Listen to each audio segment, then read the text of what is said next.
Welcome to Retirement Key Radio with Abe Abish. You know, Abe, a lot of folks, for better or worse, are managing their money completely on their own. I would be terrified to do that. We need financial professionals like you. At least I do.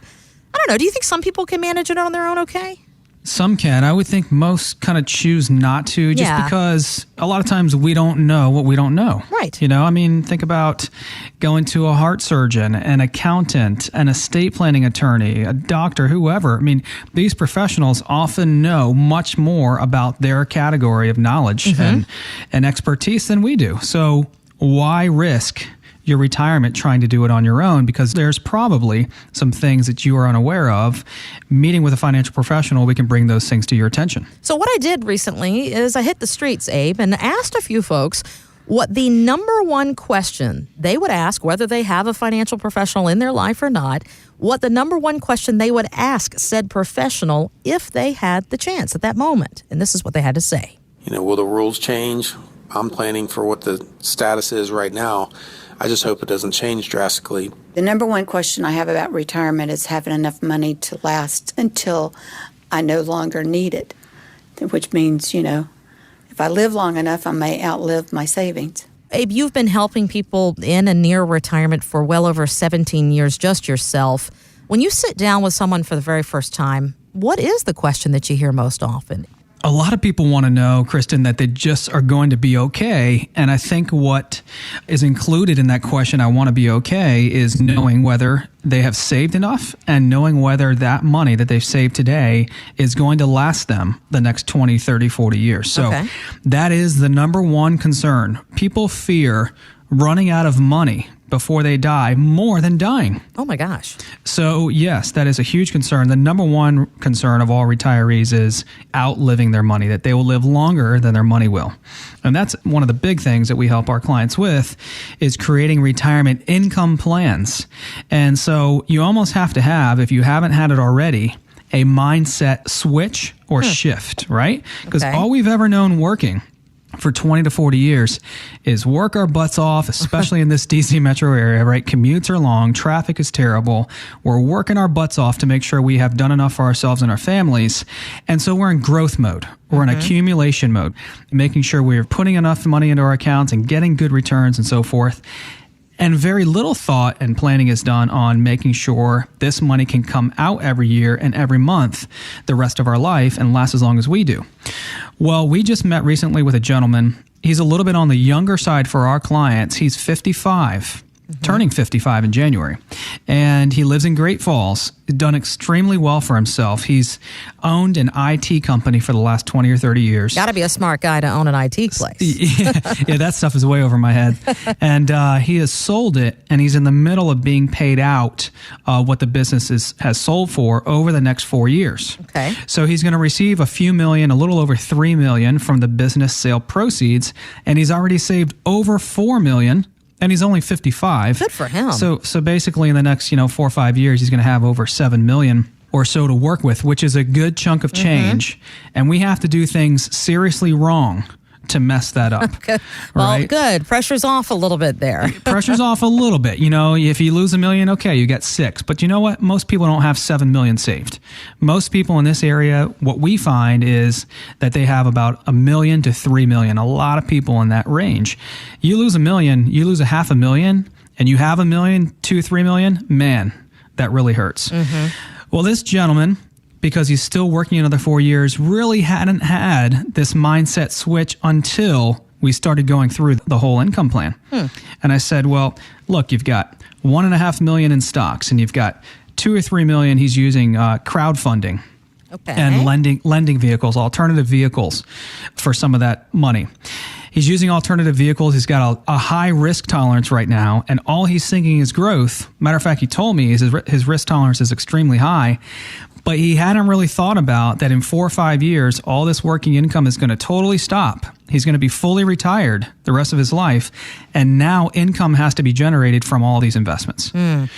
He was planning on having the majority of his income come from one of his investment sources. And we were talking about how important it is to have an income floor of predictable income. We talked about with him what happens to his investment income when the market's down.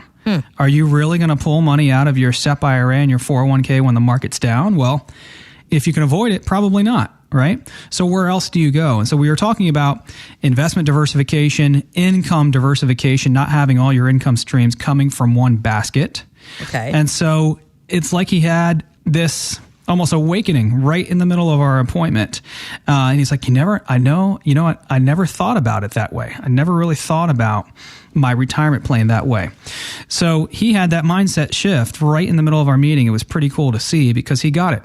He got it. That's awesome. That's got to make you feel good to see that light bulb moment in a client's eyes. Because all he's ever known is growth.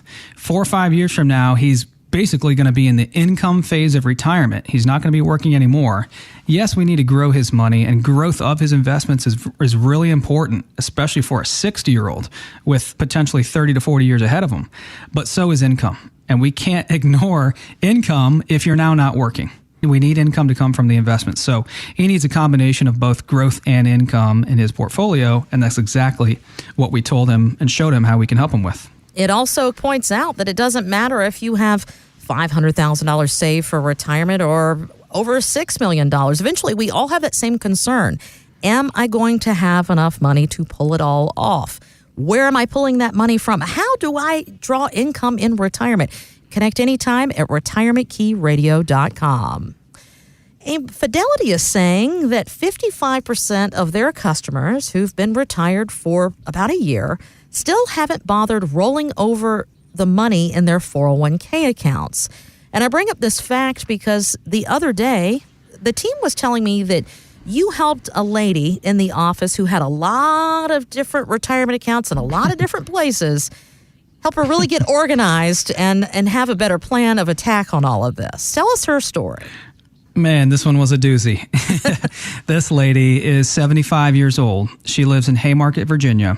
She had 12 different 401ks, 403bs, and IRAs. 12. Oh my gosh. She's 75. She's in RMD mode, in RMD phase. Can you imagine what the headache has been for her over the last 5 years to have to deal with all of those different accounts? And when you leave money in old employer-sponsored plans, you have to take out the RMDs from those accounts. You can't jumble them all up together as you can in IRAs. When all the monies are in IRAs, the IRS doesn't care where the RMDs come from as long as the total amount comes out. You leave a money in a TSP, a 401k, no ifs, ands, or buts about it. The RMD has to come out. So that was the case for her. She's 75. What are you doing with 12 different retirement accounts, qualified retirement accounts? So she came in actually last year, and almost a year went by from her coming in the first time to her coming in the second time. She went to Europe for about 2 months, and then life happened. And she said, you know what? I got to come back and meet with the guys at Abish Financial. And one of the big things she wanted to take care of was obviously consolidation. So we got on the phone, our team and I, with the big time companies that you're familiar with that are the custodians of major 401ks and 403bs. Okay. 12 different phone calls. A lot of them had different processes because with some of these 401k providers, a lot of times the transfers and rollovers can be initiated over the phone. Sometimes they have their own paperwork. Sometimes a third party administrator needs to sign off on that paperwork. And she was like, I don't know how you guys do it. So I'm going to interrupt you there. The team was telling me, Abe, that yes, this took you quite a few hours to go through all these different companies. And of course, your team was helping you at the same time. She didn't have the patience for it. And she kept saying how impressed she was with your actual patience, handling so many different things and all the time that it took. So I know she was grateful for this. It took hours, and I said, you know what, this is painful now as we go through this, but it was done in a day. And all those accounts, most of them are going to be consolidated. She'll have now only 1 or 2 companies in which she needs to deal with to handle these RMDs for the future. And man, should that help her to sleep better at night. Because we all know what the penalties are if you forget to take an RMD, 50%. And so 12 companies, 12 different IRAs and 401ks, just way too many. We recommend consolidating and getting those down to maybe a handful at the most, 2 2 to 5 at most. And so for her now, she's down to 2 or 3, and that's much more manageable. We also found some positions she had that could use some improvement. She owned 2 variable annuities with some pretty big companies where she was paying 3 to 4% in fees. Also taking more risk on than she realized she was taking at 75 years of age. So we helped her with those things as well. Find out more at retirementkeyradio.com. Financial professionals are not licensed in all 50 states. To find out if Abraham Abish is licensed in your state, please call 571-577-9968. Abish Financial Services is not affiliated with nor endorsed by the Social Security Administration or any other government agency and does not provide legal or tax advice. Annuity guarantees rely solely on the financial strength and claims-paying ability of the issuing insurance company. By contacting us, you may be provided with information about insurance and annuity products offered through Abraham Abish, NBM number 7703575.